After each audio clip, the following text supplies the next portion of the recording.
Sa mga katik vloggers, mga subscribers, bago tsaka luma, mga supporters, mga dumaan, dumalaw at bumisita sa channel, lahat ng mga viewers, secret viewers at silent viewers, magandang araw. So balik tayo dito.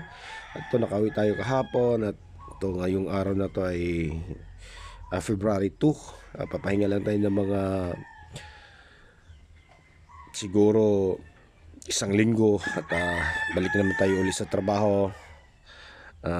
Light and sound services na naman ulit tayo. At ito, kung mapapansin nyo, medyo pas pa yung boses natin. Inuubo tayo kasi galing nga sa trabaho. Isang linggo din tayong nagtatrabaho sa labas. Kasi ramdam mo yung panay ulan, tapos umiiglang umiinit, malamig sa gabi, sobrang lamig. So kaya gagaganito yung boses natin. So dito i-share natin sa inyo kung ano yung tamang pamalit sa mga switch Bluetooth speaker. Katulad ng mga ginagawa natin nung nakaraan. So may tanggap tayo ditong dalawang switch Bluetooth speaker, party speaker. Yung isa ay pinalitan nila ng linear power supply. So yung malaking tawag nito, low frequency transformer yung kinabit. Kaso nagkamali yata, hindi lang nasunog yung transformer, pati yung kanyang board, yung buong board ay nasira din, nadamay. So ito namang isa, ito lang yung problema talaga, nasunog. Okay, so sa mga susunod na video natin, ipapakita natin kung paano to i-troubleshoot. Pwedeng kabitan ng 5 wires, 5 wires, 6 wires, 4 wires, pwedeng kakabitan. Pero meron ka pang mga bagay-bagay na kakabitan ng pyesa bago mo magamit yun. Pero kung katulad ng ibang nakikita nyo na direkta na lang kakabit yung mga 4 wires, halimbawa 4 wires, so hindi po pwede dito. Hindi mo magagamit yung 4 wires dito sa ganitong, depende sa sitwasyon ng power supply. So ngayon ito na, para sa dalawang viewers na yung nagtatanong natin kung ano ba yung tamang replacement power supply para sa tawag nito, kanilang mga Bluetooth party speaker.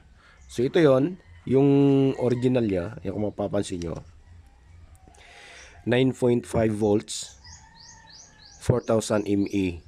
So 4000 milliampere is equivalent to 4 ampere. Okay, so itong binili natin, mas malaki to. Tingnan nyo naman, oh. Yan yung kanyang high frequency transformer ay mas malaki kumpara dito. Tapos kung titingnan naman natin kung anong package yung ginagamit dito, yan sa kanyang primary, ayan gano'ng kalaki siya, ganoon din dito sa kabila. Tapos dito naman sa secondary, ganoon din, ayan, oh. Okay, so ito mas mataas yung amperahe dito kaysa sa original. So ito ngayon yung ipapalit natin.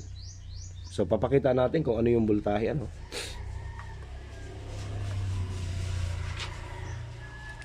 para makita nyo.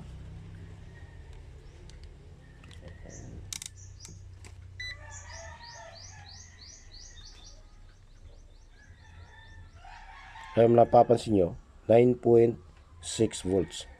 Palagay na lang natin 9.7. So walang problema yan dahil yung gap nito, ito, tsaka ito, konti lang naman. So pwede mo pang may tama hanggang 9.5 volts yan.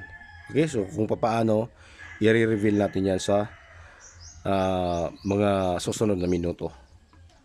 Ayan, so ito yan, tingnan nyo ng maigi. Okay, tapos ito yung original. Yan, kung titingnan mo dito sa likod, ito napakasimpleng ano lang naman ito simpleng switch mode power supply. Pagdating dito sa likuran, yan siya. Yan, okay, so wala gaanong mga mararaming malalaking active components siya. So dito, ito halos pare-pareho lang din yung active components na nandito sa likod, dito sa original niya. Ayan, dito wala, nandito lahat sa harap. Yan, yung iba ko. Okay, so napapansin nyo, nandyan siya. Ayan, so ito na ngayon yung ikakabit natin. Ito ngayon yung gagamitin natin. Tapos kapag nabuo na natin, ay isi-share natin sa inyo, paparinig natin sa inyo, papakita natin kung ito ba'y uobra doon sa pagkakabitan nating switch party speaker. Okay, so tinan nyo ng maigi. Ayan. So, kailangan pag namili ka nito online, so sipag at syaga, misis mo muna yung sealer na kailangan ganun yung amperahe na hahanapin nyo. Yun yung gusto nyo. Baka mamaya bibigyan kayo ng 500 milliampere, 0.5 ampere. So, hindi uubra yun. Sisirain lang ng board ng party speaker yon. Okay, so tingnan nyo ng maigi. So, hindi sila nagkakalayo. Tapos dito, kung titingnan mo sa output niya, meron siyang 1016 volts na filter capacitor. So dito meron siyang dalawang 470 35 volts. So kung bakit 35 volts yung nakalagay, ayun sasabihin na natin. So ito, paano natin may tatama to at saan natin nakukuha to? So nakuha natin to online. So kung maghahanap ka ng ganitong 9.5, ay wala ka talagang makukuhang ganitong klase. So makakuha ka ng 9 volts. Although yung 9 volts, wala namang problema yon, tatakbo din naman, pati yung 9 volts. So para sa mga bago na maiwasang hindi sila sigurado, kakabahan sila, baka masira o baka hindi magcha-charge ng maigi. Kaya ito yung nararapat sa inyo. So galing yan dito sa binili natin. Yan siya. Okay. Ganyan yung binili natin. Ayan. Tapos meron siyang voltage indicator. So dito ka mag-adjust. Dito ka mag-adjust from 4 volts yata. 4 volts. From 4 volts or 3 volts, maiangat mo siya hanggang 24 volts. Gamit dito itong potentiometer na to. Tapos makikita mo siya dito. Balik natin to. Ngayon, pinihit natin yan. Tinamaan natin siya sa 9 volts, 9 point something. Ayan siya. 9.5. Okay? Yung kung kitang-kita sa camera, no? Yan.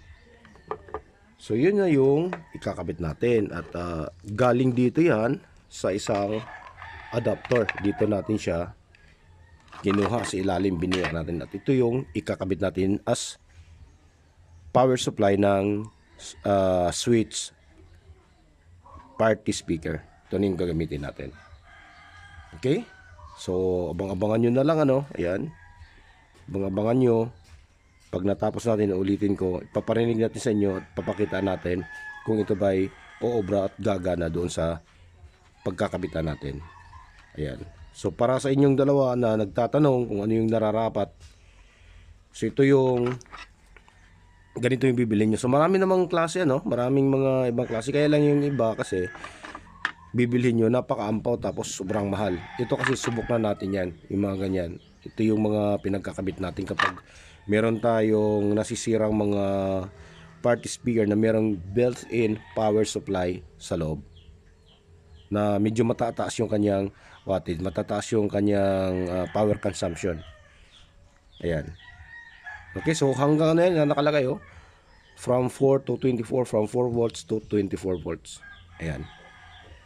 Okay, so hanggang dito na lang siguro tayo, So maraming salamat. God bless at bye-bye.